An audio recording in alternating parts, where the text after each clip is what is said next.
আসসালামু আলাইকুম। আহ, আজকে আপনাদের সাথে খুব একটা গুরুত্বপূর্ণ বিষয় নিয়ে আমরা আসলে কথা বলতে আসছি। আপনারা আমরা তো সবাই জানি যে আমাদের পোস্ট বেসিকের অলরেডি সার্কুলার হয়ে গেছে অলরেডি। হ্যাঁ, আমরা অলরেডি সার্কুলারটা পেয়ে গিয়েছি।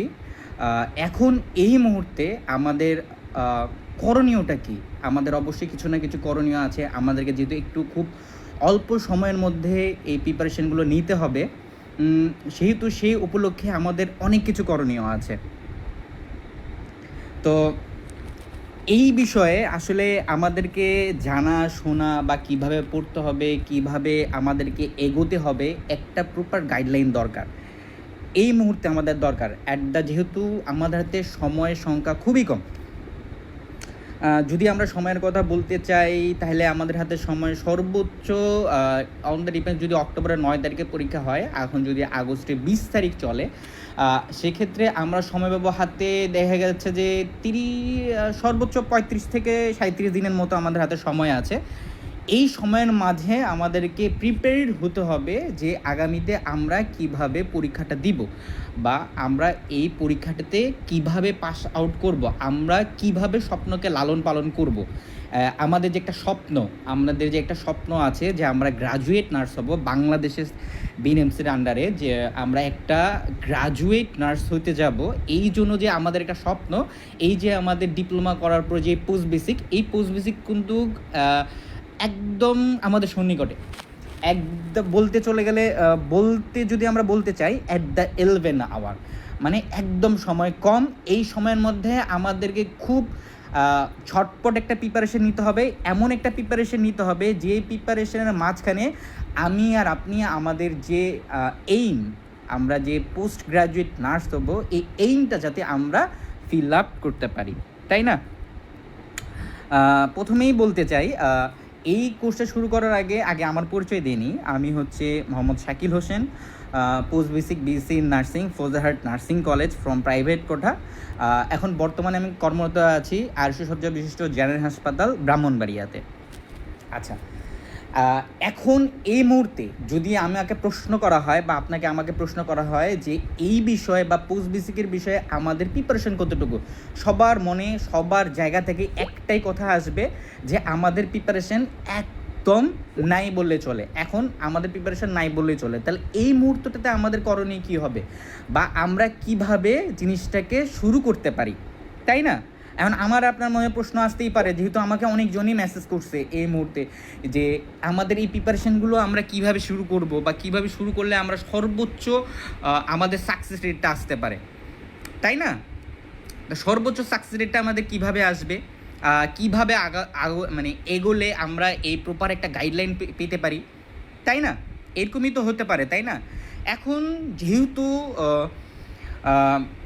যদি একটা প্রপার গাইডলাইন হয়, যে একদম যদি একদম শেষ পর্যায়ে সময়, আমি যদি সময়টাকে বিবেচনা করি 34 কিংবা 35 দিনের একটা ডিউরেশন, এই ডিউরেশনের ভিতরে যদি আমি আমার নিজেকে প্রিপেয়ার করতে চাই, তাহলে কিন্তু আমাকে ফুল ধরা বাঁধা যে নিয়মের যে প্রশ্নগুলো আছে, বা ফুল টপিকে যে প্রশ্নগুলো আছে, এই প্রশ্নগুলো যদি আমি প্রতিদিন একটা করে টপিক দিয়েও শুরু করি, কিন্তু আমি তা শেষ করতে পারবো না, ঠিক তাই না? আমি কিন্তু এই টপিকগুলো বা প্রশ্নগুলো শেষ করতে পারবো না। তাহলে আমাকে কি করতে হবে? তাহলে আমাকে করতে হবে একদম যেটা প্রিপারেশন আছে সেই প্রিপারেশন আমাকে নিয়ে আগাতে হবে, ঠিক তাই না? যে প্রিপারেশন আছে এই প্রিপারেশন নিয়ে আমাকে আগাইতে হবে। আমার বেসিকগুলোকে, আমার বেসিক রিভিউ যেগুলো আছে, এগুলোকে কি করতে হবে? আমাকে বুস্ট আপ করতে হবে, তাই তো? এখন আমার কথা হচ্ছে, আমি এই জিনিসটাকে কীভাবে বুস্ট আপ করবো? হ্যাঁ, আমার এই জিনিসটাকে কীভাবে বুস্ট আপ করবো, কীভাবে বুস্ট আপ করলে আমি আমার তরফ থেকে সর্বোচ্চ সাফল্যটাকে আমি আনতে পারবো, এই তো, এটাই তো আমাদের এখন এইম হওয়ার কথা, তাই না?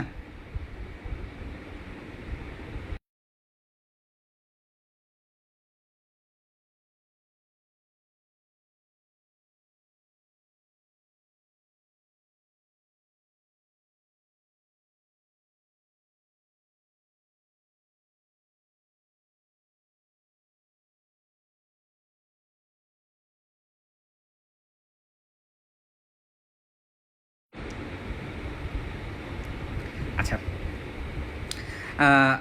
তাহলে এবার শুরু করা যাক।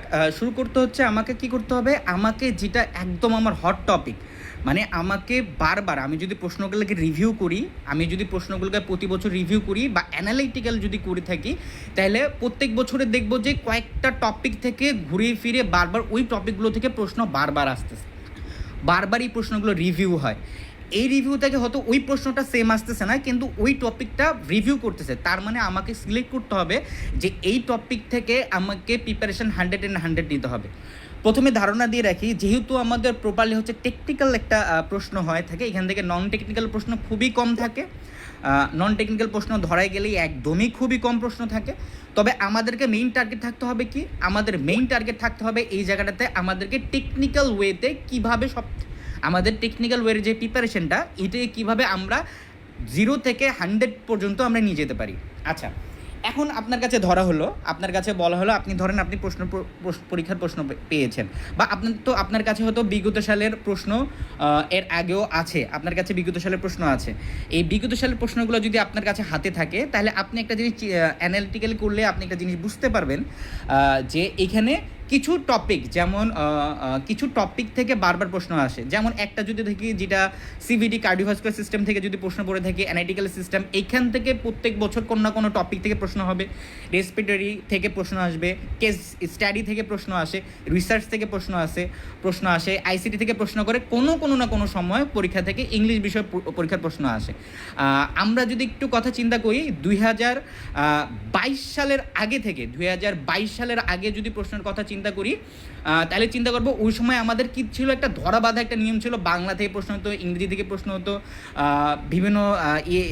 বিভিন্ন নন টেকনিক্যাল সাবজেক্ট থেকে প্রশ্ন হতো। টেকনিক্যাল সাবজেক্টের প্রশ্ন পরিমাণটা আমরা খুবই কম পাইতাম, যেটা আমাদের জন্য খুব একটা হ্যাসেল ছিল। কিন্তু 2022 সালের পরে যদি আমরা প্রশ্নগুলোকে একটু অ্যানালাইসিস করি, দেখি যে 100 মার্কের ভিতরে দেখা যায় যে 90 থেকে 80 থেকে 90টা প্রশ্ন কিন্তু আমাদের টেকনিক্যাল থেকে প্রশ্ন আসতেছে, যেটা আমাদের জন্য অনেক প্লাস পয়েন্ট।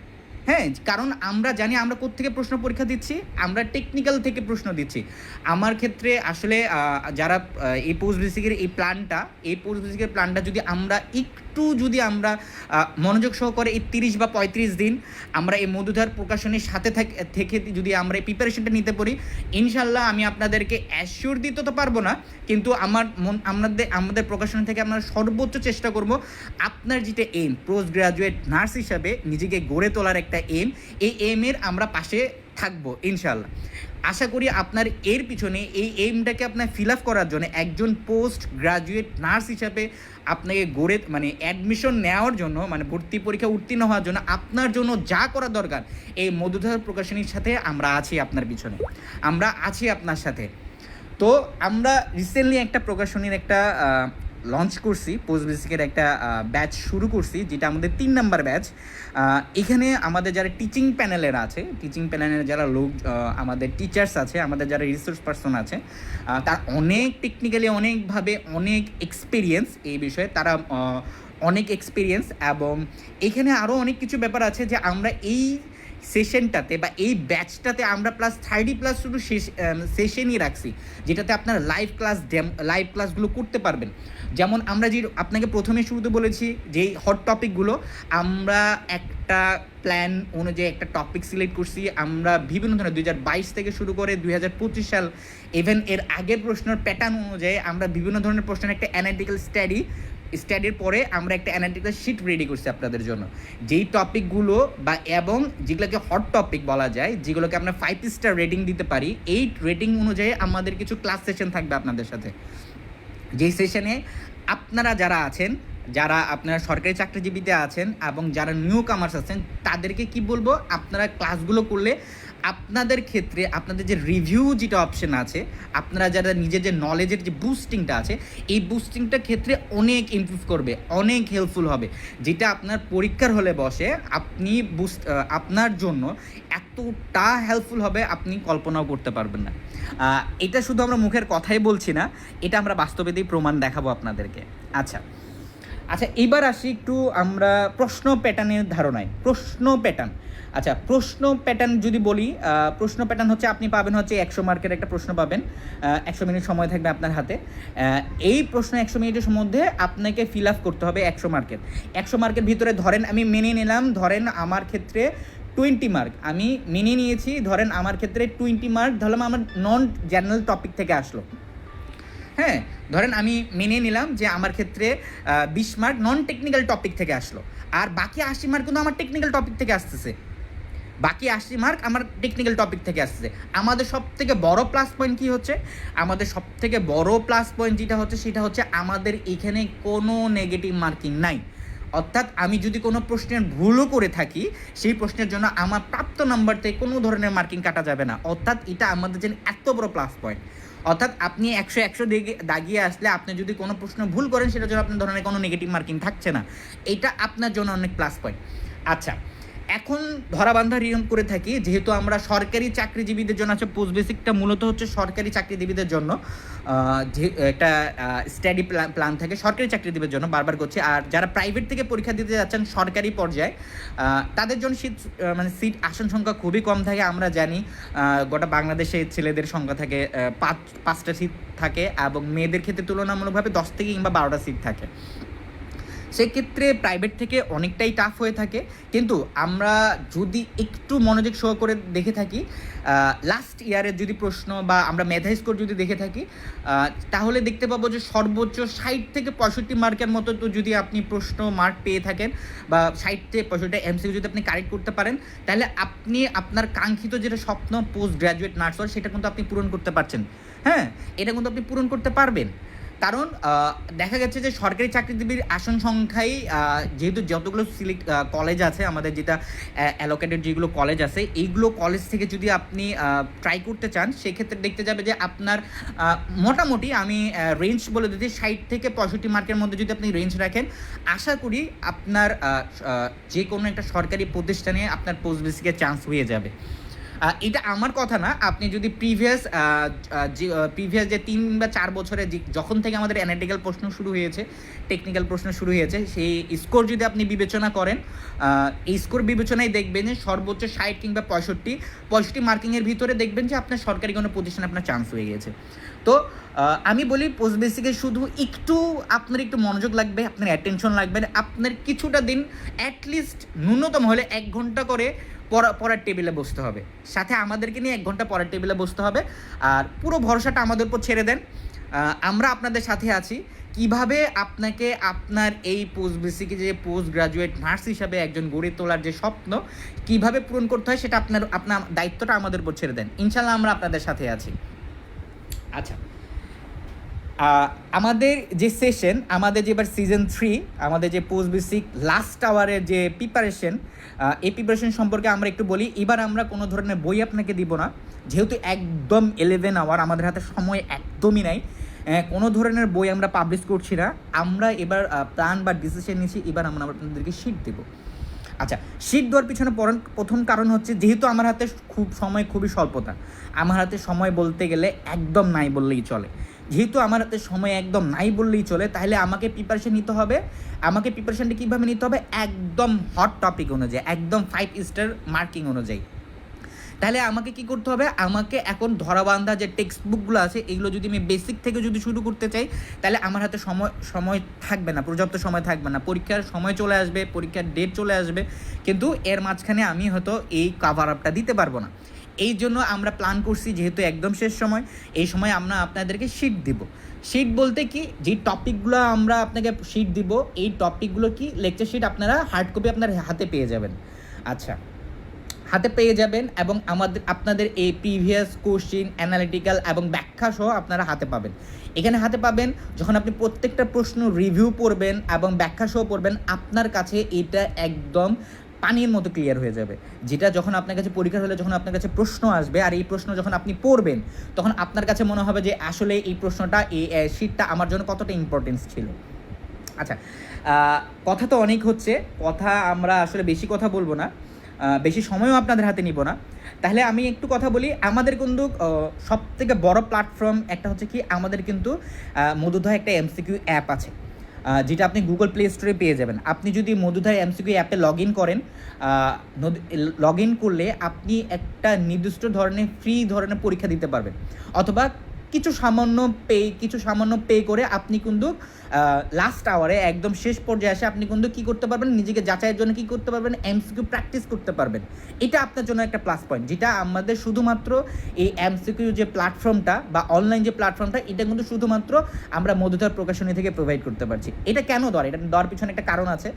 এটা আপনাদেরই অন রিকোয়েস্টই করা আমাদের, যে আমরা অনেকেই চাচ্ছিলাম যে আসলে আমাদের তো অনেক পড়া হচ্ছে, আমাদের অনেক পড়া হয়, কিন্তু আমরা কি করি, আমাদের কমন একটা ভুল আছে, যেটা আমাদের অনেক পড়া হওয়ার পরে করি, আমরা যেটা পরীক্ষার হলে জিনিসগুলোকে অ্যান্সারগুলো গুলিয়ে ফেলি।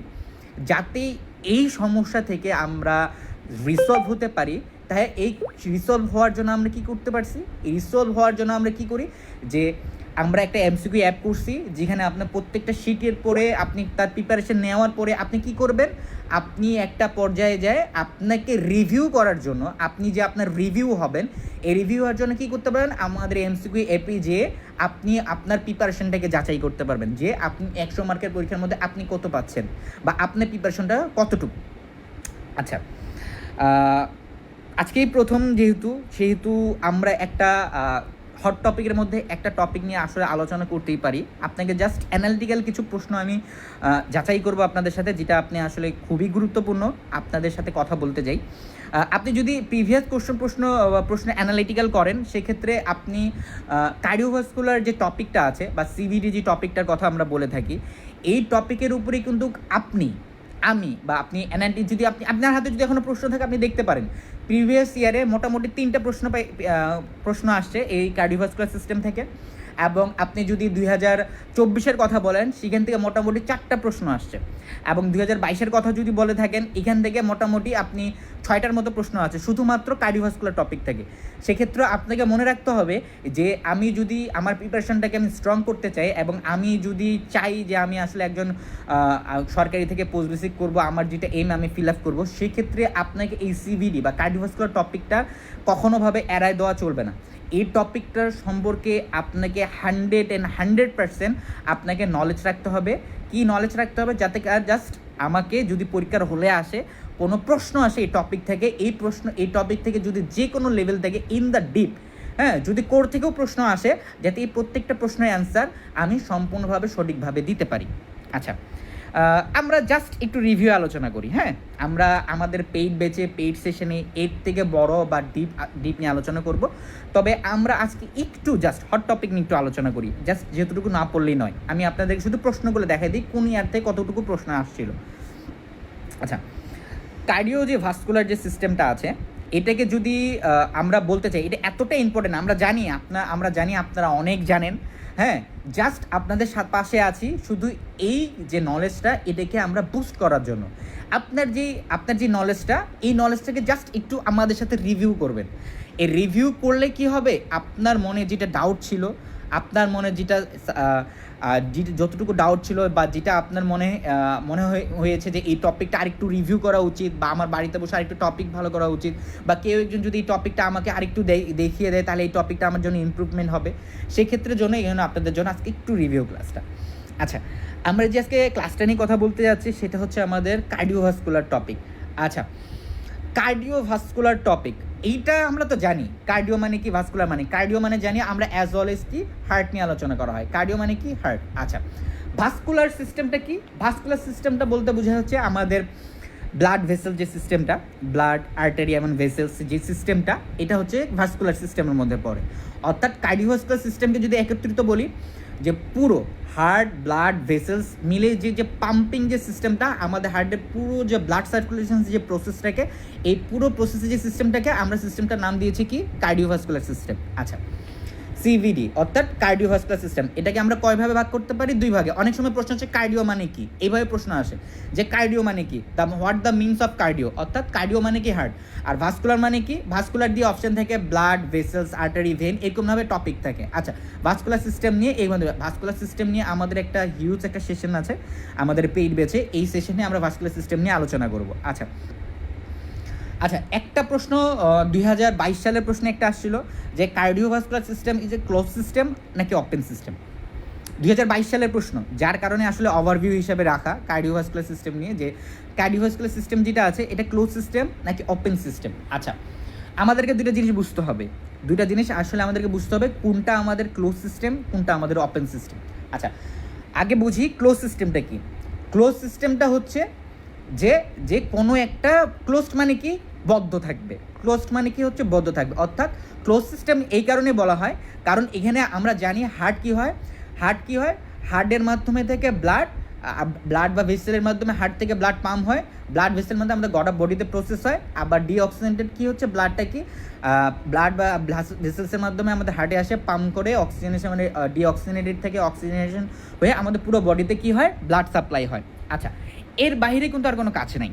হ্যাঁ, হার্টের কাজ কি, হার্ট একবার ব্লাডকে ব্লাড ভেসেলের মাধ্যমে গোটা বডিতে প্রসেস করবে এবং আবার মেটাবলিকের কারণে যেমন ওয়েস্ট ব্লাড যেটা আছে এটা কি করবে, আবার ব্লাড ভেসেলসের মাধ্যমে এটা হার্টে আসবে, পাম্প করবে অক্সিজেন, অর্থাৎ পিউরিফাই হয়ে গোটা বডিতে এটা কি রিসাপ্লাই হবে।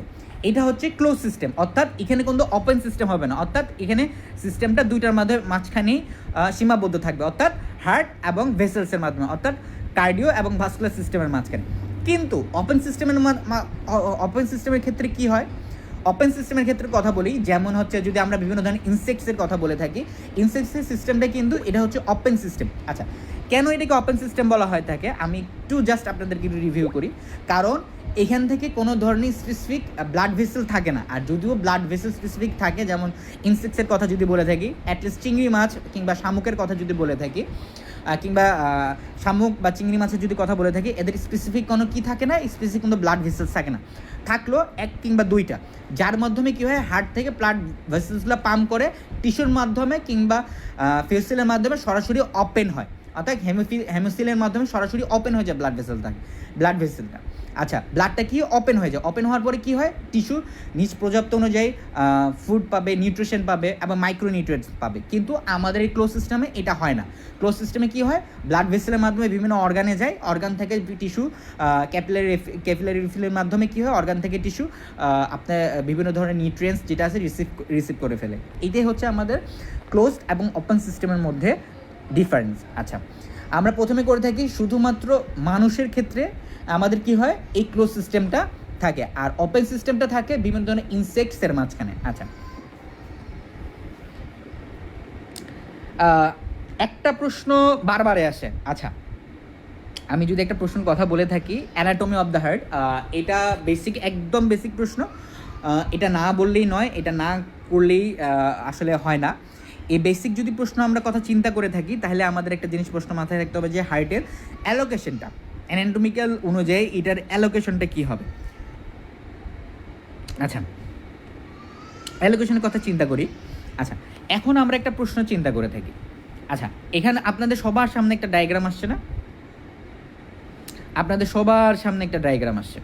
আচ্ছা, ডায়াগ্রামে আমরা কি দেখতে পাচ্ছি, ডায়াগ্রামে আমরা দেখতে পাচ্ছি কি, আমরা কি থরাসিস, একটা ক্যাভিটি, থরাসিসটা দেখতে পাচ্ছি।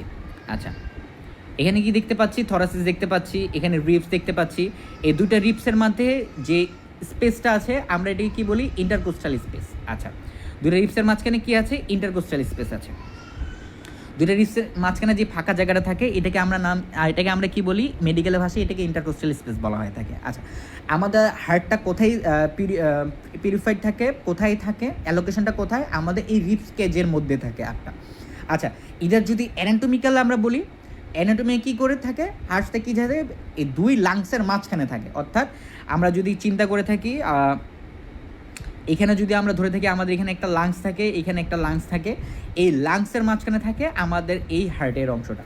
আচ্ছা, তাহলে আমরা কী করতে পারি, দুই লাংসের মাঝখানে, অর্থাৎ হার্টের যদি অ্যানাটমিক্যাল পজিশন করতে পারি তাহলে বিটুইন টু দ্য লাংস। আচ্ছা, অর্থাৎ দুই লাংসের মাঝখানে আমাদের হার্টের অবস্থান থাকে। আচ্ছা, এখন আমরা চিন্তা করি আমাদের হার্টের অবস্থানটা কোথায়, মিডিয়াস্টেনামে। মিডিয়াস্টেনাম কোনটা বলে থাকি, আমাদের যে রিপস ক্যাভিটিটা আছে, আমাদের যে থরাসিস ক্যাভিটিটার এই মাঝ বরাবর যে অংশটাকে থাকে, এই থরাসিস ক্যাভিটিকে যদি আমরা স্কোয়ার করে দিই, আমি আপনাকে বোঝার সুবিধার্থে আমি একটু সবগুলো রিমুভ করে দিই। যদি আমরা এটাকে স্কোয়ার হিসেবে চিন্তা করি, এটাকে যদি স্কোয়ার হিসেবে চিন্তা করি এবং এটা মাঝ বরাবর যদি একটা লাইন টানি, এর মাঝখান বরাবর যে অংশটাকে সেটাকে আমরা কি বলছি, এটাকে আমরা বলছি মিডিয়াস্টাম। আচ্ছা, হার্ট কোথায় থাকতেছে হচ্ছে 2 লাংসের মাঝখানে মিডিয়াস্টামের অংশটাকে থাকতেছে।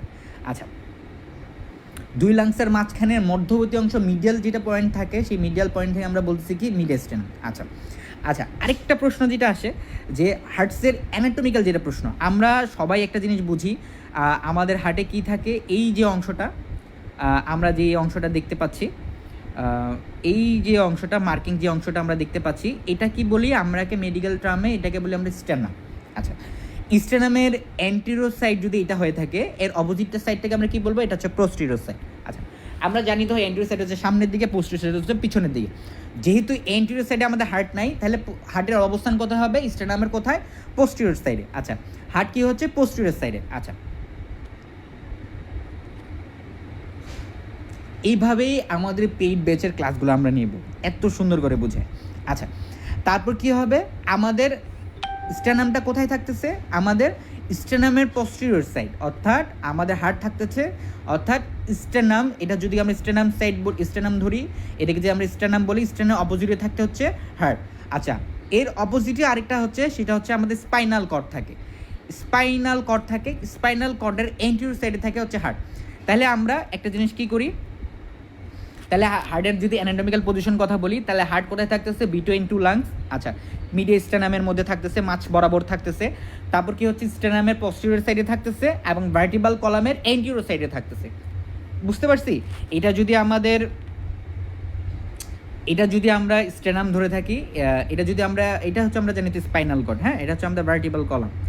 হ্যাঁ, এটা হচ্ছে কি আমাদের ভার্টিবাল কলাম, এটা হচ্ছে এই পিছনের সাইডটা হচ্ছে আমাদের ভার্টিবাল কলাম। এটার সামনের দিকে এন্টিরিয়র সাইড যদি বলে থাকি, এটা হচ্ছে সামনের দিকে, এটার সামনের দিকে কোথাও হচ্ছে হার্ট থাকতেছে। অর্থাৎ এবার যদি আমরা একটু স্লাইডের দিকে চলে যাই, তাহলে আমরা একটু সুন্দর হবে। অর্থাৎ কি লোকেশন যদি বলি, তাহলে কি হচ্ছে in the mediastinum between the 2 lungs, আমি বলছিলাম 2 লাংসের মাঝখানে থাকবে। আর হার্টটা কোথায় থাকবে, মিডল 2টা লাংস, অর্থাৎ 2 লাংসের মাঝখানে থাকবে।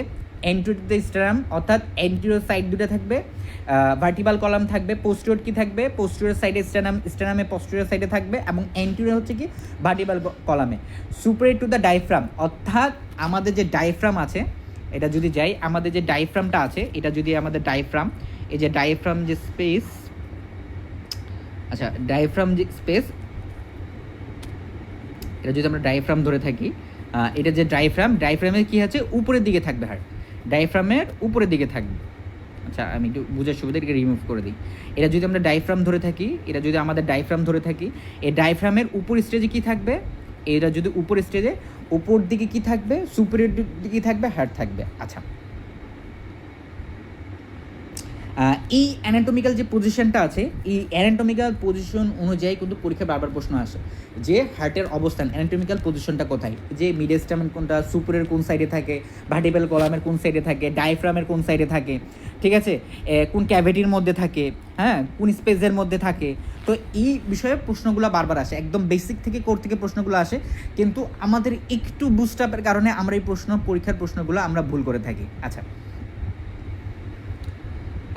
এবার একটু প্রশ্নে আসি, হার্টের যদি কথা বলতে থাকি, আমরা জানি হার্টের কাভারিং সম্পর্কে, যেহেতু 2025 সালে একটা প্রশ্ন, একদম খুব কমন প্রশ্ন, আমরা জানি হার্টের কাভারিংয়ের নাম কি, পেরিকার্ডিয়াম।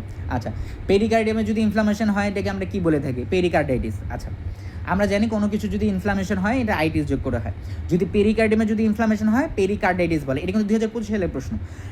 আচ্ছা, পেরিকার্ডিয়াম, আমরা যদি কাভারিং অফ দ্য হার্টের কথা চিন্তা করি, তাহলে আমরা কি বলি, পেরিকার্ডিয়াম কোনটা জিনিস, আমি আপনাদেরকে আরেকবার একটু প্রশ্ন চিন্তা করে দেখাই, পেরিকার্ডিয়াম কোনটায় যদি কথা বলে থাকি, এই যে হার্ট যে কাভারিং করা আছে না, এই যে হার্ট যে কাভারিং, এই কাভারিং থেকে আমরা নাম বলতেছি হচ্ছে পেরিকার্ডিয়াম। আচ্ছা, এই পেরিকার্ডিয়াম কি করে, আমাদের হার্টের যে মাসেল, আমাদের হার্টকে আছে, হার্টকে ওয়ান কাইন্ড অফ প্রোটেকশন দেয়। আচ্ছা, অনেক সময় প্রোটেকশন কেন, সরাসরি যাতে কোনো আঘাত বা কোনো ইনজুরিতে যাতে করে হার্টের ভিতরে কোনো ধরনের বড় ধরনের ইনজুরি না হয়, এক ধরনের সাপোর্ট প্রোভাইড করে থাকে কি হচ্ছে পেরিকার্ডিয়াম। আচ্ছা, সব থেকে মেজর সাপোর্ট প্রোভাইড করে থাকে হচ্ছে, আমরা জানি হচ্ছে রিবস কেজ। আল্লাহ আমাদের যা ভাইটালগুলো অর্গানগুলো আছে, প্রত্যেকটা একটা কি সুরক্ষা কবচ দিয়ে রাখছে। তেমনই ঠিক যেহেতু আমাদের হার্ট একটা ভাইটাল অর্গান, হার্টকে কীভাবে সুরক্ষা দিতে হবে সেটা আল্লাহ আগে থেকে গড গিফটেড, আল্লাহ আগে থেকে এটা প্রি প্ল্যান করে রাখছেন। সেই ক্ষেত্রে এটা কী থাকে, রিস্কেবজের মধ্যে থাকে, যাতে করে আরও এক্সট্রা থাকে কি, যাতে এক্সট্রা সিকিউরিটি পেয়ে থাকে, এই জন্য কী থাকে, এটা একটা কাভারিং থাকে। হার্টের কাভারিং নাম কি জানি আমরা, পেরিকার্ডিয়াম। আচ্ছা, শুধু কি পেরিকার্ডিয়াম থাকে? আচ্ছা, পেরিকার্ডিয়ামকে যদি আমরা ডিভাইড করতে চাই, আমরা ডিভিশন করতে চাই, তাহলে আমরা পেরিকার্ডিয়ামকে আমরা দুইভাবে ভাগ করতে পারি, মানে টু টাইপসে থাকে। একটা হচ্ছে পেরিকার্ডিয়াম, একটা কি থাকে, সেরাস ফ্লুইড থাকে। আচ্ছা, পেরিকার্ডিয়াম আর একটা কি আছে কাভারিংয়ের ভিতরে, পেরিকার্ডিয়াম একটা থেকে সেরাস ফ্লুইড। আচ্ছা, এখানে একটু ইমেজটা যদি আমরা একটু খেয়াল করে থাকি, তাহলে খেয়াল করলে আমরা একটু ভালো করে দেখতে পাবো। আচ্ছা, আমি আপনাদের সুবিধার্থে আরেকটু ড্র করে দেখাই। যদি ড্র করতে চাই তাহলে হচ্ছে কি, আমাদের দুইটা জিনিস পার্ট থেকে, পেরিকার্ডিয়াম আর সেরাস ফ্লুইড। হ্যাঁ, সেরাস ফ্লুইডটা কি হয় আমরা জানি, প্রত্যেকটা কাভারিংয়ের সাথে এক ধরনের ফ্লুইড অ্যাডজাস্ট থাকে, যেটা যে লোকেশন থাকে, যেমন আপনি যদি লাংসে থেকে থাকেন সেটাকে প্লুরাল ফ্লুইড বলা হয়ে থাকে। আবার যদি আপনি যদি হার্টের কথা চিন্তা করেন পেরিকার্ডিয়াম, তাহলে হচ্ছে পেরিকার্ডিয়াম ফ্লুইড থাকে। এই ফ্লুইডের কাজ কী? এই ফ্লুইডের কাজ হচ্ছে এক্সট্রা করে নিউট্রিশন প্রোভাইড করা। আচ্ছা, বিভিন্ন ধরনের ইনজুর থাকে, যাতে করে প্রপারলিভাবে হার্টটাকে কী থেকে সেফ ফিল রাখা। আচ্ছা, এখন আমরা প্রশ্ন কথায় আসে থেকে, এই যে সেরাস ফ্লুইডটা, আমরা একটা কথা বলছি হার্টের কাভারিং কী হচ্ছে, একটা হচ্ছে পেরিকার্ডিয়াম আর একটা হচ্ছে সেরাস ফ্লুইড। আচ্ছা, সেরাস ফ্লুইডটা কোথায় থাকে আমি আপনাদেরকে একটু ড্র করে দেখাই। আচ্ছা, আমরা এখানে দুইটা পার্ট দেখতে পাচ্ছি, একটা হচ্ছে পেরিটাল পেরিকার্ডিয়াম, যেটা পার্ট হচ্ছে এইটা, একটা হচ্ছে ভিসেরাল পেরিকার্ডিয়াম। আচ্ছা, প্যারাইটাল পেরিকার্ডিয়াম আর একটা হচ্ছে ভিসেরাল পেরিকার্ডিয়াম। এর মাঝখানে কি থাকে? Pericardial fluid. এর মাঝখানে কি থাকে? হচ্ছে পেরিকার্ডিয়াল ফ্লুইড। এটা মাথায় রাখতে হবে। কোথায় থাকে? প্যারাইটাল পেরিকার্ডিয়াম ভিসেরাল পেরিকার্ডিয়ামের বিটুইন, অর্থাৎ মাঝ বরাবর কি থাকে? পেরিকার্ডিয়াল ফ্লুইড থাকে। পেরিকার্ডিয়াল ফ্লুইডের কাজ কি? এটা এক্সট্রা করে কি হার্টকে নিউট্রিশন সাপ্লাই করে, এক্সট্রা করে সেফটি অ্যান্ড সিকিউরিটি করে। আমরা সবাই জানি কোনো পানির মধ্যে কোনো কিছু ইনজুরি যদি পড়ে থাকে বা কোনো কিছু ফ্লুইড থাকে বা ইনজুরি যদি হয়, এই যে শক অ্যাবজর্ব হিসাবে একটা কাজ করে, অনেকটাই কাজ করে। এটা কি করে? এটাকে আমাদের যদি ইনজুরিটাকে থাকে, এটা কী করে প্রপার ওয়েতে ব্যালেন্স করে দেয়, যাতে করে হার্টটা এক্সট্রাভাবে সেফটি সিকিউরিটি ফিল থাকে। আচ্ছা, প্রোভাইড করে আর কি। আচ্ছা, আমরা সবাই জানি হার্টের যদি হার্টের ওয়াল বা হার্টের যদি লেয়ার যদি কথা চিন্তা করি, হার্টের লেয়ার কিন্তু হচ্ছে 3টা। হ্যাঁ, এটা একদম বেসিক থেকে প্রশ্ন হয়, এটাও দেখবেন এক সময় আপনাকে প্রশ্ন করে বসছে। হ্যাঁ, পোস্ট বেসিক কিন্তু প্রশ্ন হয়ে থাকে যে পেরিকার্ডিয়াম। আচ্ছা, পেরিকার্ডিয়ামগুলো কোত্থেকে আসে? আচ্ছা, পেরিকার্ডিয়ামের কথা যদি হার্টের যদি লেয়ারের কথা বলে থাকি, তাহলে আমাদের লেয়ার কয়টা? 3টা লেয়ারের কাজ কি? Epicardium, myocardium, endocardium. সব থেকে বড় প্রশ্ন আসে থাকে হচ্ছে মায়োকার্ডিয়াম থাকে। আচ্ছা, মায়োকার্ডিয়াম, মায়ো শব্দের হচ্ছে মাসেলস, মায়োকার্ডিয়াম অর্থাৎ মায়ো হচ্ছে, যদি আমরা মায়োকার্ডিয়ামের কথা চিন্তা করি, আমরা খুবই একটা কমন, আমরা যারা হাসপাতাল বা শিশুতে কাজ করি, আমরা এমআই সম্পর্কে খুব স্বচ্ছ ধারণা আছে, মায়োকার্ডিয়াল ইনফেকশন সম্পর্কে ধারণা আছে। এই মায়োকার্ডিয়াল ইনফেকশনে অ্যারাইজমেন্ট কোথা থেকে হচ্ছে? মায়োকার্ডিয়াম থাকে। আচ্ছা, মায়োকার্ডিয়াম কি? আমরা ইনফ্রাকশন সম্পর্কে জানি কি, যদি অক্সিজেন প্রপারভাবে সাপ্লাই না হয় সেই ক্ষেত্রে কী হয়? এখানে ইনফ্রাকশন হয়। ইনফ্রাকশন কী হলে এক পর্যায়ে সেখানকার কী হচ্ছে, সেলুলার কিংবা টিস্যু থেকে ড্যামেজ হয়ে যায়।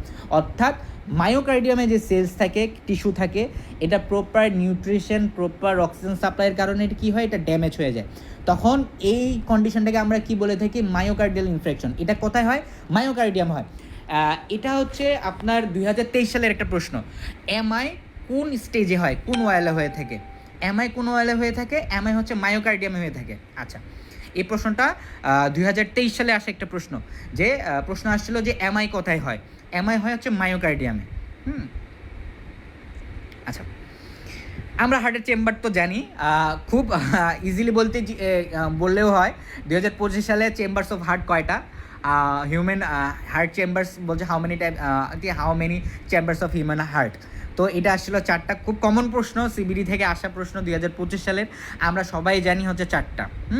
Right atrium, left atrium, right ventricle and left ventricle. আচ্ছা, একটু ইমেজে যদি আমরা খেয়াল করি, তাহলে আমরা আসলে খুব সুন্দর করে দেখতে পাবো।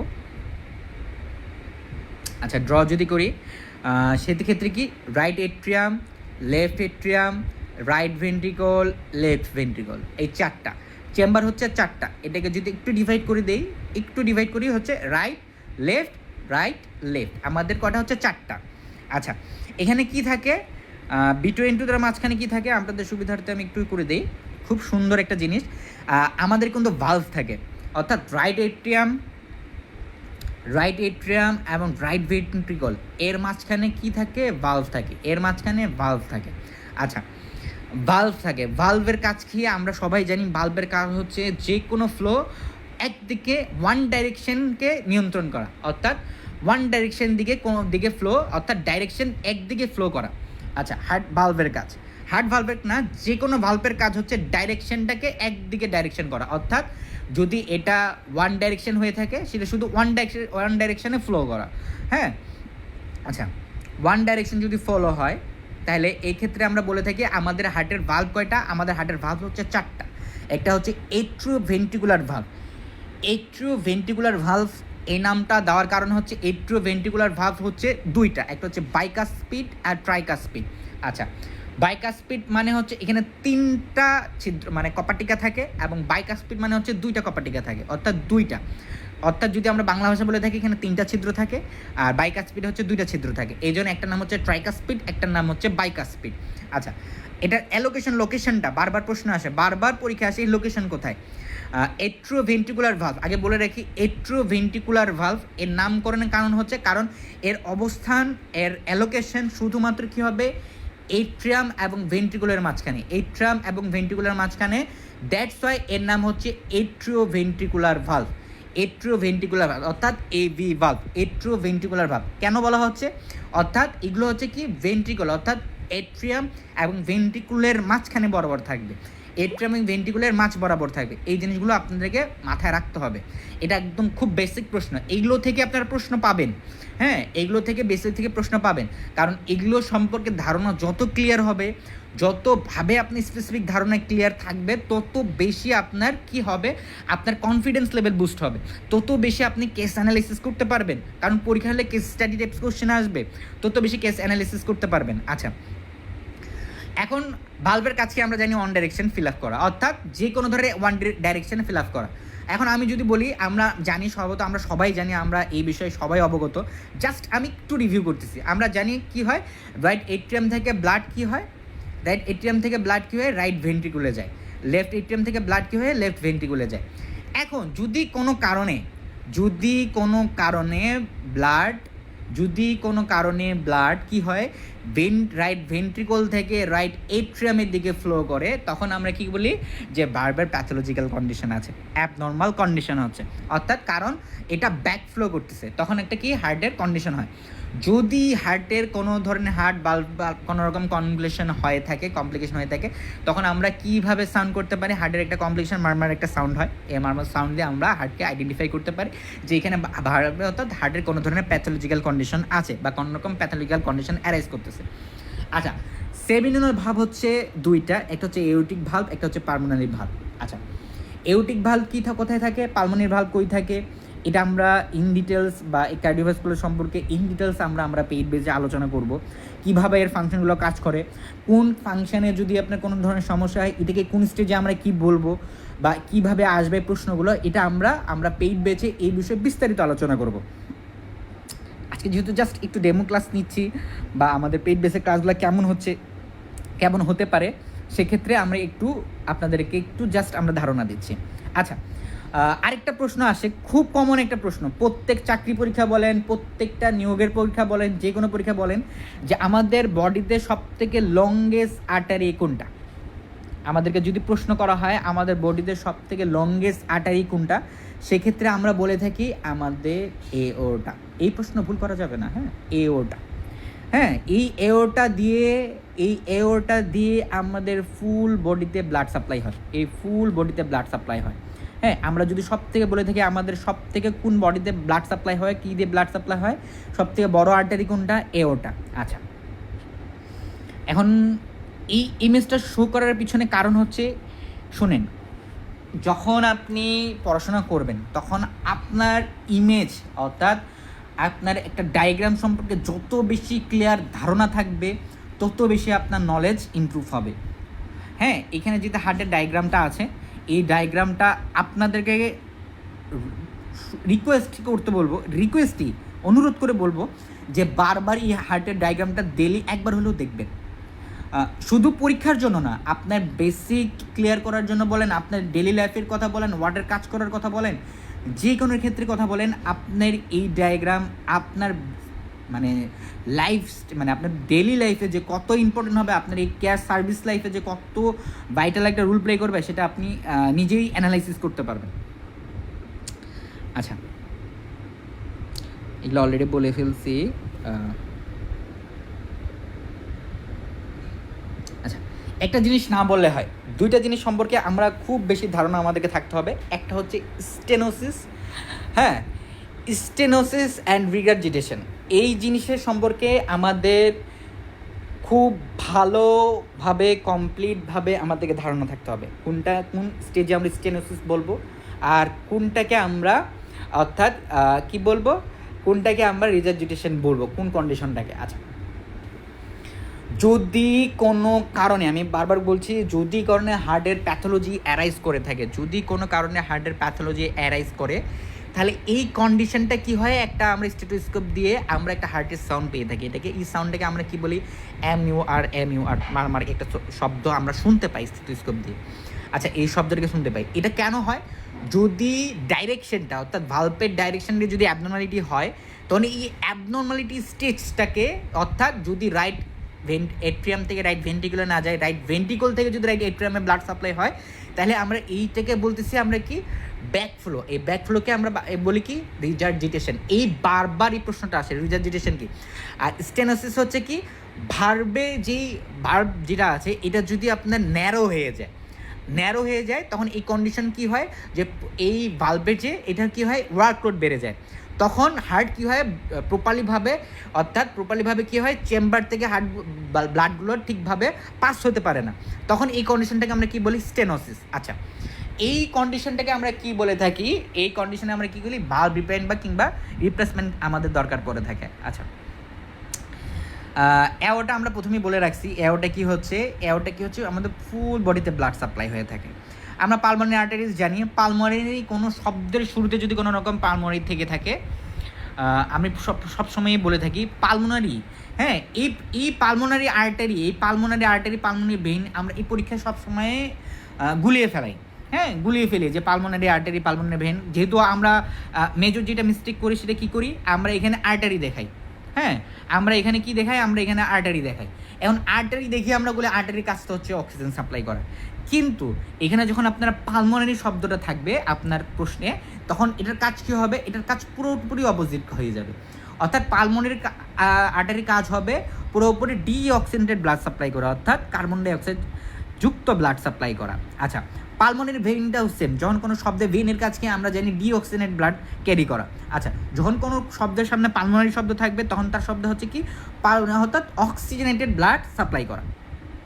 এই জিনিসগুলো মাথায় রাখবেন, যখন কোনো শব্দের সামনে পালমোনারি ওয়ার্ডটা থাকবে, এই পালমোনারি ওয়ার্ডটা থাকবে, এটার কাজ কি হবে, প্রপার অপোজিট হয়ে যাবে, প্রপার অপোজিট হয়ে থাকবে। আচ্ছা, করোনারি সার্কিট, এটা নিয়ে একটু ধারণা করা হয়। হার্ট আমরা জানি নিজে হার্টের কাজ কি, হচ্ছে পাম্পিং করা, হার্টের কাজ কি হচ্ছে, পাম্প করা। আচ্ছা, হার্টের কাজ যেহেতু পাম্প করা, আমরা জানি হার্টের মধ্যে কি আছে, টিস্যুস আছে, হার্টের মধ্যে কি হচ্ছে, সেলস আছে, হার্টের কি আছে, মধ্যে হচ্ছে মাসেলস আছে। এখন আমরা জানি টিস্যু, সেলস, মাসেলস সব কিছু কাজের উপর কাজ করে, ব্লাড সাপ্লাইয়ের উপরে। অর্থাৎ এগুলোকে কাজ করতে হলেও হার্টের নিজস্বভাবে পাম্প করতে হয়, নিজেকে পাম্প করতে হলেও হার্টের নিজের এনার্জেটিক দরকার। এই এনার্জি সাপ্লাই আসে কোথা থেকে, ব্লাডের মাধ্যমে। আর এই ব্লাড কোথায় থাকে, এই যে হার্টের নিজস্ব যে ব্লাড সাপ্লাই, হার্টের মাসেলস, টিস্যু এবং সেলসের মধ্যে যে ব্লাড সাপ্লাই, এটাকে আমরা কি বলতেছি, করোনারি ব্লাড সাপ্লাই বা করোনারি সার্কিট। আচ্ছা, হার্টের কোন এরিয়ায় কোন ধরনের সাউন্ড আসে, এটা নিয়ে আমাদের ডিটেলস স্লাইড আছে আপনাদের সামনে, আমরা পেইড ব্যাচে ডিটেলস স্লাইড নিয়ে আপনাদের সাথে আমরা কি করব, ডিসকাস করব। আচ্ছা, আমরা একটা 2025 সালের একটা প্রশ্ন, 2025 সালে একদম রিসেন্ট আসা প্রশ্ন, হার্টের পেসমেকার কাকে বলা হয়ে থাকে, হ্যাঁ, হার্টের পেসমেকার কাকে বলা হয়ে থাকে। আচ্ছা, হার্টের পেসমেকার কাকে বলা হয়ে থাকে, আমরা তো সবাই জানি, আপনারা একটু কমেন্ট করেন তো, হার্টের পেসমেকার কাকে বলা হয়ে থাকে। আচ্ছা, হার্টের পেসমেকার বলা হয়ে থাকে, আমরা জানি হার্টের নোট হচ্ছে 4টা। আমরা কি জানি হার্ট তার স্বয়ংক্রিয়ভাবে একটা ইলেকট্রিক্যাল কন্ডাকশন মেথড আছে হার্টের কি হচ্ছে একটা নিজস্ব ইলেকট্রিক্যাল অ্যাক্টিভিটি আছে। এই ইলেকট্রিক্যাল অ্যাক্টিভিটি ট্র্যাক করি আমরা কিসের মাঝখানে? আমরা হসপিটালে সবাই আমরা ইসিজি করি, তাই না? আমরা তো ইসিজি করি, হার্টের ইলেকট্রিক্যাল যে অ্যাক্টিভিটিটা থাকে এটা আমরা কিভাবে জানি? আমরা যখন ইসিজি করি হার্টের যে ইলেকট্রিক্যাল অ্যাক্টিভিটিটা আছে এই ইলেকট্রিক্যাল অ্যাক্টিভিটি ট্র্যাক করি কথার মাধ্যমে আমরা ইসিজি করার মাঝখানে। আচ্ছা, থ্যাংক ইউ হারানো মিয়া, আপনাকে অনেক অনেক ধন্যবাদ। হার্টের যে ধন্যবাদ। 2025 সালের প্রশ্ন, আপনি যদি 2025 সালে পরীক্ষা দিতেন তাহলে হয়তো আপনার জন্য 1 মার্ক কমন ছিল। আচ্ছা, ধন্যবাদ আপনাকে হারানো মিয়া। আচ্ছা, হার্টের যে ইলেকট্রিক্যাল অ্যাক্টিভিটি এটাকে আমরা বলি হচ্ছে sinoatrial node, atrioventricular node, bundle of and Parkinson's of fibre. এটা হচ্ছে 4টা নোড। এই 4টা নোডের কাজ হচ্ছে কি? হার্টের যে ইলেকট্রিক্যাল অ্যাক্টিভিটি যে কার্ডিনেশন ও কন্ডাকশন সিস্টেমটাকে সচল রাখা। আমরা জানি হার্টের নিজস্ব অ্যাক্টিভিটি, হার্ট নিজে পাম্প করে। আমি আর আপনি চাইলে কি হার্টের পাম্পটাকে বন্ধ করতে পারি? আপনি চাইলে হার্টের পাম্পটাকে রেগুলার করতে পারি না, বা আমি চাইলে কি হার্টের পাম্প বন্ধ করে রাখতে পারবো, বা কিংবা আমি হার্টের চাইলে কি পাম্প অ্যাক্টিভিটি বাড়াতে পারবো? না, আমি পারবো না। হার্টের এই ইলেকট্রিক্যালিটি, হার্টের যে সিস্টেম, হার্ট নিজে স্বয়ংক্রিয়ভাবে তা নিয়ন্ত্রণ করে। আচ্ছা ফাইয়া মানে থ্যাংক ইউ। আচ্ছা, এখন আমরা যদি প্রশ্ন করি, আমরা জানি হার্টের নোড কয়টা? 4টা। এই যে ইলেকট্রিক্যাল অ্যাক্টিভিটি জেনারেট হয় এটা হচ্ছে এসএ নোড থেকে। আচ্ছা, সাইনোএট্রোভিয়াল নোড থেকে এসএ নোড। আচ্ছা, এসএ নোডের কাজ কি? এসএ নোডের কাজ হচ্ছে হার্টের যে ইলেকট্রিক্যাল যে সিস্টেমটা আছে, ইলেকট্রিক্যাল যে অ্যাক্টিভিটিটা আছে এটাকে জেনারেট করা। এই জন্য এটাকে পেসমেকার বলা হয়ে থাকে। কেন পেসমেকার বলা হয়ে থাকে আমি বলি। এই যে কন্ট্রাকশনটা, আমরা একবার কি হচ্ছে কন্ট্রাকশনটা, এই কন্ট্রাকশন একটা হচ্ছে, আর আমরা কি বলি, একটা কন্ট্রাকশন, একটা হচ্ছে ডিপোলারাইজেশন, হচ্ছে একটা হচ্ছে কি রিপোলারাইজেশন হচ্ছে। এই যে কন্ট্রাকশনটা এবং সিস্টোলিকটা যে প্রসেসটা আছে, এই যে প্রসেসে যে ইলেকট্রিক্যাল অ্যাক্টিভিটিটা আছে এটা প্রপারলি জেনারেট করে হচ্ছে এটা এসএ নোড। হ্যাঁ, এই জন্য এটাকে আমরা কি বলে থাকি, এটা হচ্ছে আমরা ন্যাচারালি কি বলে থাকি, এটাকে পেসমেকার বলে থাকি। এবং যখন এটা যখন আমরা দেখি হার্ট ফেলিওর হয়ে থাকে কিংবা প্যাথোলজিক্যাল ফেলিওর হয়ে যায়, যখন আমরা দেখি যে ইলেকট্রিক্যাল অ্যাক্টিভিটি স্টপ হয়ে থাকে, তখন এই কন্ডিশনে আমাদের কি হয়, আমাদেরকে এটাকে রিপ্লেস করতে হয়। আমরা এই সময় কী করে রাখি, আমরা এটাকে পেসমেকার করে রাখি। পেসমেকার কী রাখি, আমরা এটাকে পেসমেকার, আমরা কি বাইরে থেকে আমরা পেসমেকার রাখাই, আমরা লাগিয়ে থাকি। পেসমেকারের কাজ কী হচ্ছে, স্বয়ংক্রিয়ভাবে এটার কি ইলেকট্রিসিটিটাকে জেনারেট করা। আমরা অনেকেই সিপিআর দিয়ে থাকি, তাই না? আমরা সিপিআর দিয়ে থাকি কিসের জন্য? এই যে হার্টের যে স্বয়ংক্রিয় যে কার্ডিওপালমোনারি রিসাসিটেশন, অর্থাৎ এই যে স্বয়ংক্রিয় যে সিস্টেমটাকে, এই সিস্টেমটাকে কী করে আবার অটোনমাস সিস্টেম করার জন্য আমরা এই পেশেন্টটাকে সিপিআর দিই। যদি আমরা পাম্প করি বা স্বয়ংক্রিয়ভাবে এটাকে একটু অ্যাকনোলেজমেন্ট করি বা একটু ইমপ্রুভমেন্ট করি, ঠিক আছে, যদি একটু প্রসেস প্রয়োগ করি, তো কী হয় থেকে এসএ নোড কী হয়, যদি কোনো কারো ইলেকট্রিসিটি কী করে আবার জেনারেট করা জেনারেট করে স্টার্ট করে। আবার আরেকটা জিনিসের কথা বলি, যখন কোনো পেশেন্ট একদম কার্ডিয়াক অ্যারেস্ট করে ফেলে, আমরা ডিফ্লেবিলিটির মাধ্যমে কোনো পেশেন্টকে আমরা কি দেখি না, শক দিতে দেখি না? আমরা তো দেখি, আমরা যখন সিসিউতে দেখি কখনো পেশেন্টকে যখন মারা যায়, কার্ডিয়াক অ্যারেস্ট করে, তখন আমরা দেখি না ডক্টরকে, আমরা বিভিন্ন ধরনের সিনেমায় দেখছি না যে ডিফ্লেবিলিটির মেশিন দিয়ে পেশেন্টকে বুকে শক দিচ্ছে।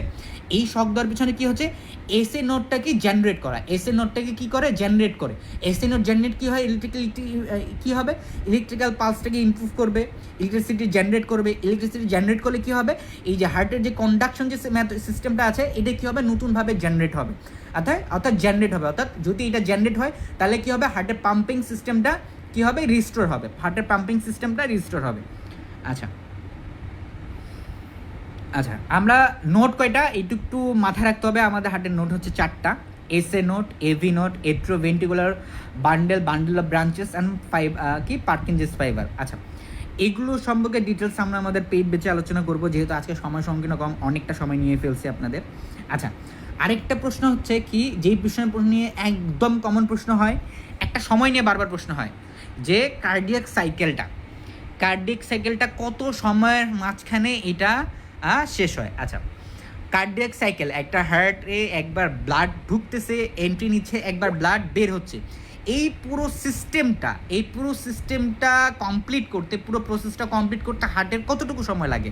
হার্টের পুরোটা কমপ্লিট করতে সময় লাগে 0.8 সেকেন্ড। এটা নিয়ে প্রশ্ন হয়, এটা মাথায় রাখতে হবে আপনাদেরকে, এটা নিয়ে প্রশ্ন হয়, এই প্রশ্নটা আপনাদেরকে মাথায় রাখতে হবে। কার্ডিয়াক সাইকেল কমপ্লিট করতে কতটুকু সময় লাগে? 0.8 সেকেন্ড। আচ্ছা, এই 0.8 সেকেন্ড কোন স্টেজে কতটুকু লাগে কোন স্টেজে কীভাবে ফাংশনিং হয়, আমরা আমাদের পেইড বেচে আপনাদের জন্য একটা হিউজ স্লাইড আছে। যেহেতু আজকে আমাদের হাতে সময় কম, আসলে এই স্লাইড সম্পর্কে ডিটেলস আলোচনা করতে হলে ন্যূনতম আমাদেরকে 30 থেকে 35 মিনিট সময় লাগবে। যেহেতু আমাদের হাতে সময় কম, এই স্লাইডগুলো কিভাবে কাজ করে, এই স্লাইডগুলো কিভাবে কাজ করতেছে বা এই ফাংশনগুলো কিভাবে হচ্ছে, হ্যাঁ, এই ফাংশন সম্পর্কে স্লাইডে আছে আমাদের পেইড বেচের জন্য। আপনাদের কাছে আমরা শিট দেবো, শিটে সুন্দরভাবে বুঝাই থাকবে। তারপরেও যদি কোনোভাবে না থাকেন, আমাদের অফলাইন ডিসকাশন গ্রুপ আছে। আমাদের যারা পেইড বেচে ভর্তি হবেন, আমাদের অফলাইন ডিসকাশন গ্রুপ আছে। সেখানে আপনাদের হাই প্রোফাইল টিচার্স যারা আছেন, মধুদার যারা রিসোর্স পার্সন আছে, আপনারা যে কোনো মুহূর্তে যারা অ্যাভেলেবেল থাকবেন তাদের সাথে আপনি যে কোনো মধ্যে ফ্রিলি আপনি কোয়েশ্চেন করতে পারবেন, আপনি আপনার জাস্টিফাই করতে পারবেন, আপনি আপনার নলেজটাকে প্রশ্ন করার মাধ্যমে জাস্টিফাই থাকবে। কোনো ধরনের কনফিউশন থাকলে সেটাকে কী করতে পারবেন, আপনি ক্লিয়ারিফাই করতে পারবেন। আচ্ছা, ফেসেস অফ কার্ডিয়াক সাইকেল, যেহেতু আজকে সময় অনেকটা হয়ে গেছে, সেই ক্ষেত্রে আমরা আর এই বিষয় নিয়ে ডিটেলস আলোচনা করব না। আচ্ছা, ডিটেলস আলোচনা না করলে অনেক কিছু ডিটেলস আলোচনা করতে মন চায়, কিন্তু আসলে আমাদের সময় সংকীর্ণ, এই জন্য আসলে বিষয়টাকে স্কিপ করতে যাই। কারণ এই বিষয় নিয়ে ডিসকাশন শুরু করলে আসলে একটু অল্প বলাতে তখন আমার নিজেরই খারাপ লাগবে। এই জন্য আজকে করব না। যখন আমরা আসলে সময় নিয়ে আসব, আমাদের হাতে প্রপার সময় থাকবে, আমরা যখন বেচগুলো স্টার্ট করব, তখন আপনাদের সাথে আমরা এই বিষয়ে ডিসকাশন গ্রুপভাবে টোটালি থ্রুলি আলোচনা করব। আচ্ছা, প্যাথোলজি কন্ডাকশন সিস্টেম, ফাইব্রিলেশন, এই প্রশ্নটা ফাইব্রিলেশন কি? An irregular after rapid heart rate decrease blood flow, অর্থাৎ ইরেগুলার যদি হার্টবিট থাকে এবং এটা কি হয়, র্যাপিডলি হয়ে থাকে। এই র্যাপিডলি হওয়ার কারণে কী হবে, এই যে ব্লাড ফ্লো, হার্টে যদি ব্লাড ফ্লোটা যদি কম হয়ে থাকে, তখন আমরা এটাকে কী বলি, ফাইব্রিলেশন। হ্যাঁ, তখন আমরা কী বলি, এটাকে ফাইব্রিলেশন। আচ্ছা, আরেকটা প্রশ্ন হয়, খুবই বেসিক থেকে প্রশ্ন হয়, এরকম প্রশ্ন আপনার 2-4টা প্রশ্ন পাবেন। আমরা জানি কোন স্টেটকে ট্যাকিকার্ডিয়া বলা হয়ে থাকে, কোন স্টেটকে ব্রাইডিকার্ডিয়া বলা হয়ে থাকে, এরকম প্রশ্ন আসে। হ্যাঁ, এগুলো একটু মানে বাধা ধরা না, কিন্তু মার্কিংগুলো অনেক সময় আমরা পরীক্ষার হলে বিভিন্ন স্ট্রেসের কারণে আমরা ভুলে যাই। হ্যাঁ, এটা ভোলা যাবে না, এটা ভুললে আমাদেরই লস। কারণ এগুলো হচ্ছে আমাদের কি পরীক্ষায় চান্স পাওয়ার একটা আমাদেরকে দুরন্ত সুযোগ। হ্যাঁ, কারণ কিছু টাইপের প্রশ্ন হবে, একদম বেসিক লেভেল থেকে প্রশ্ন হবে যেগুলো আপনি পাবেন। হ্যাঁ, এই প্রশ্নগুলো আপনাকে মাথায় রাখতে হবে। অ্যান্ড টেকিকার্ডিয়া কোন স্টেজে বলা হয়? টেকিকার্ডিয়া বলা হয় যদি আমাদের হার্ট রেট 100-র উপরে চলে যায়, এবং আমরা যদি ব্র্যাডিকার্ডিয়ার ক্ষেত্রে বলি, যদি বিলো দ্য 60 হয়, তখন আমরা এই কন্ডিশনকে ব্র্যাডিকার্ডিয়া বলি। যখন আমাদের হার্ট রেট 100-র উপরে চলে যায়, তখন আমরা কি বলি, ট্যাকিকার্ডিয়া বলে থাকি। এই কন্ডিশনগুলোকে আমরা একটু ডিটেলস একটু ভালো করে পড়াশোনা করব, তাহলে আমরা এগুলোকে সম্পর্কে জানতে পারবো। আচ্ছা, কার্ডিয়াক আউটপুট। আচ্ছা, আমরা সবাই জানি কিভাবে আমাদের বডিতে মোটামুটি যদি অ্যাডাল্ট এজে কার্ডিয়াক আউটপুট হয়ে থাকে, তাহলে অ্যাডাল্ট এজে কার্ডিয়াক আউটপুট কোথায়, আমরা 5 লিটার আমরা সবাই জানি। এটার ফর্মুলাটা কি? এটার ফর্মুলাটা হচ্ছে আমরা জানি heart rate into stroke volume. আচ্ছা, প্রথমে একটু আপনাদের সাথে কথা বলে থাকি কার্ডিয়াক আউটপুট সম্পর্কে। আচ্ছা, কার্ডিয়াক আউটপুট বিষয়টা হচ্ছে আপনার হার্ট 1 মিনিটে কতটুকু ব্লাড পুরো বডিতে সাপ্লাই করতেছে, এই অ্যামাউন্টটাকে আমরা কার্ডিয়াক আউটপুট বলছি। অর্থাৎ কতটুকু অ্যামাউন্ট অফ ব্লাড আপনার হার্ট ইজেক্ট করতেছে, এই পুরো সিস্টেমকে বলতেছি আমরা হচ্ছে কার্ডিয়াক আউটপুট। এটার ফর্মুলাটা কি হচ্ছে, এটাকে যদি আমরা বলি, তাহলে আমরা কি বলি, এটাকে heart rate into stroke volume. Heart রেটের সাথে যদি আমরা স্ট্রোক ভলিউমটাকে চিন্তা করে থাকি, তখন আমরা কি বলি, স্ট্রোক ভলিউমকে যদি গুণ করে থাকি, তাহলে আমরা কার্ডিয়াক আউটপুট বলবো। আচ্ছা, আর স্ট্রোক ভলিউম কি পরিমাণ ব্লাড আমার ভেন্ট্রিকল থেকে ইজেক্টেড হচ্ছে একটা কন্ট্রাকশনে, কি পরিমাণ ব্লাড আমার ভেন্ট্রিকুলের মাধ্যমে বের হচ্ছে, কিভাবে কন্ট্রাকশন বের হচ্ছে, এটা আমরা আসলে সময় নাই, আমরা আমাদের পেট বেচে আপনাদেরকে স্ট্রোক ভলিউম কিভাবে বের করতে হয়, হ্যাঁ, স্ট্রোক ভলিউম কিভাবে বের করতে হয়, স্ট্রোক ভলিউম কোন স্টেজে কত থাকতে পারে, হ্যাঁ, কিভাবে হার্ট রেট ডিফারেন্সিয়েট হচ্ছে, কিভাবে আমরা ইকোর মাধ্যমে কিভাবে আমরা জাস্টিফাই করতে পারবো, এগুলো আমরা পেইড বেচে বিস্তারিত আলোচনা করব। আচ্ছা, এই যে ডেমো ক্লাস, এইভাবে ঠিক প্রত্যেকটা টপিক ধরে আপনাদের 2 ঘন্টা, 2.5 ঘন্টা, 1 ঘন্টা, 1.5 ঘন্টা, এইভাবে আপনাদেরকে প্রত্যেকটা টপিক প্রত্যেকটা টপিকের ধরে বেসিকের আমরা ক্লিয়ার করব। হবে তো আমাদের দ্বারা, তাই না? আমরা আমাদের স্বপ্নের আমরা যে এইমটা নিয়ে রাখছি, আমাদের যে স্বপ্ন পূরণের যে ধাপটা, একজন সরকারিভাবে পোস্ট গ্র্যাজুয়েট নার্স হবো, এটা আমরা পূরণ করতে পারবো তো? হ্যাঁ, পারবো তো, তাই না? সবাই কমেন্ট সেকশনে বলেন এরকম করে আপনাদের ক্লাস চাই, এরকম করে আরও ডিটেলসে ক্লাস হবে আপনাদের প্রত্যেকটা টপিক এইভাবে ডিটেলসে প্রত্যেকটা টপিক, আবারও বলছি আই রিপিট, প্রত্যেকটা টপিক আপনি চিন্তা করেন আমাদের প্ল্যানটা কীরকম। প্রত্যেকটা টপিক ইন ডিটেলস এইভাবে আলোচনা করব, এর সাথে আপনারা এমসিকিউ পাবেন, সাথে সাথে ওই ব্যাচ শেষ হওয়ার পরে এমসিকিউ পাবেন, এমসিকিউ প্র্যাকটিস করবেন, তারপর আপনাদের হার্ডশিট পাবেন, নোট পাবেন। এই 30-35 দিনে আমাদের একটা কোর্স কারিকুলাম প্ল্যান করা আছে। এই 30-35 দিনের মধ্যেই এই 30 মানে আপনার কী হবে, প্রত্যেক টপিক শেষ হবে আপনি ওই টপিকের অ্যারাইজ 30টা কিংবা 25টা করে এমসিকিউ পাবেন। ওই টপিকে একদম একদম কমন উপযোগী প্রশ্ন, কমন উপযোগী আসা প্রশ্ন এমসিকিউ পাবেন। সাথে কি পাবেন, সাথে পাবেন হচ্ছে সেখানে কি পাবেন, আমাদের এমসিকিউ যে আমাদের মধুধা এমসিকিউ অ্যাপটা আছে, এই অ্যাপে আপনার এই টপিকের উপর জাস্টিফিকেশন, অর্থাৎ আপনি কতটুকু আপনার এই টপিকের উপর আপনার নলেজ আছে বা কতটুকু লেখেন্স এটারও জাস্টিফাই করতে পারবেন। আবার কি লাগতেছে, কি থাকতেছে, অর্থাৎ অফলাইন ডিসক্রিপশন থাকতেছে। যদি কোনো টপিক আপনি ক্লাস শেষ হওয়ার পুরো না বুঝতেছেন, আপনি সরাসরি আমাদের টিচার্স প্যানেলের সাথে কন্ট্যাক্ট করতে পারতেছেন। আরও কি পাচ্ছেন, আপনি একটা নোট পাচ্ছেন হাতে, যেটা আপনি যে কোনো মুহূর্তে নোট পাবেন, একটা পিডিএফ কপিও পাবেন। আপনি যে কোনো মুহূর্তে যে কোনো সময় আপনি চাইলে আপনার ডিউটি আওয়ার্সে, আপনার বাসায়, আপনি যে কোনো সময় এই পিডিএফগুলো খুলে হার্ড নোটগুলো, হার্ড শিটগুলো খুলে আপনি পড়তে পারবেন। আর কি চাই, আর কি চাই? এরপরেও যদি আপনাদের মনে হয় যে আরও কোনো কিছু ইমপ্রুভমেন্ট দরকার থাকে, আপনারা আমাদেরকে জানাবেন, আমরা যথাসাধ্য চেষ্টা করব আপনাদের পাশে থাকার। আমরা চাই আপনাদের যে স্বপ্ন পূরণ, এই স্বপ্ন পূরণের আপনি পূরণ করবেন স্বপ্ন, জাস্ট আমরা আপনাদের সাথে থাকবো, আপনাদের সাথে থাকবো, জাস্ট এতটুকুই। পোস্ট বেসিক আপনারই, পোস্ট বেসিকের চান্স আপনারই, আপনিই পাবেন, শুধু আপনার দ্বারা হবে। আপনার শুধু একটু দরকার একটু বুস্টিং লেভেল, হ্যাঁ, আপনার জাস্ট দরকার একটু রিভিউ। এই রিভিউ বুস্টিং এই প্রসেসে যতটুকু দরকার, যতটুকু কী করতে হবে সে পুরো দায়ভার আমাদের উপর ছেড়ে দেন। আমরা আছি আপনাদের সাথে। কিভাবে আপনার নলেজকে, কিভাবে আপনাকে পরীক্ষায় বুঝতে হবে, কিভাবে প্রত্যেকটা টপিক কিভাবে রিভিউ করতে হবে, এই জন্য আমরা আপনার সাথেই আছি।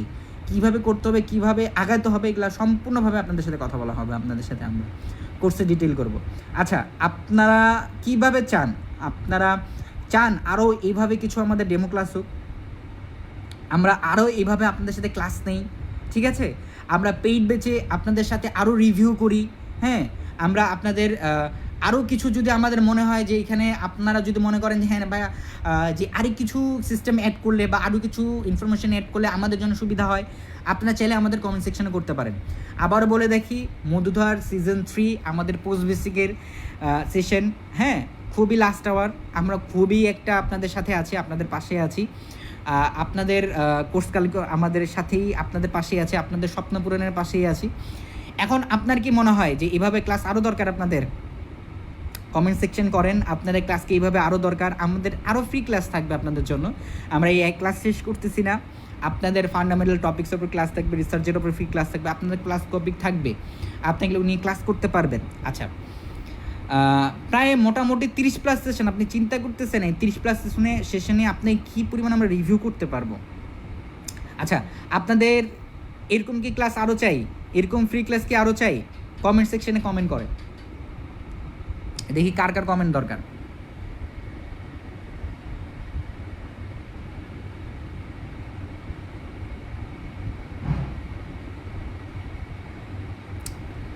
আচ্ছা,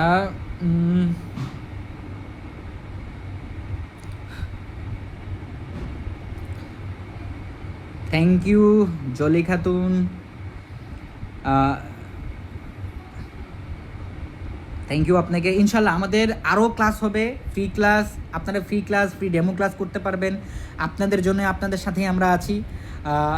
আপনারা শুধু পরিশ্রম করবেন, পথ কীভাবে দিতে হয়, ডাইরেকশন কীভাবে দিতে হয়, আপনাদের বুস্টিং কীভাবে করতে হয়, সেটার জন্য আমরা আছি আপনাদের সাথে। মধুধা প্রকাশনী আপনাদের সাথে আছে, হ্যাঁ। আমি আবার রিভিউ করি, আমাদের পেইড ব্যাচের ক্লাস কিন্তু 20 তারিখ থেকে শুরু হবে। এভাবে আমাদের কিন্তু আমরা বোর্ডে ক্লাস নিব, এভাবে আপনাদের সাথে আরও ডিটেলসে আলোচনা করা হবে। আজকের জন্য এতটুকুই, আপনার সাথে নেক্সট সেশনে আপনাদের সাথে আমাদের দেখা হবে। আসসালামু আলাইকুম।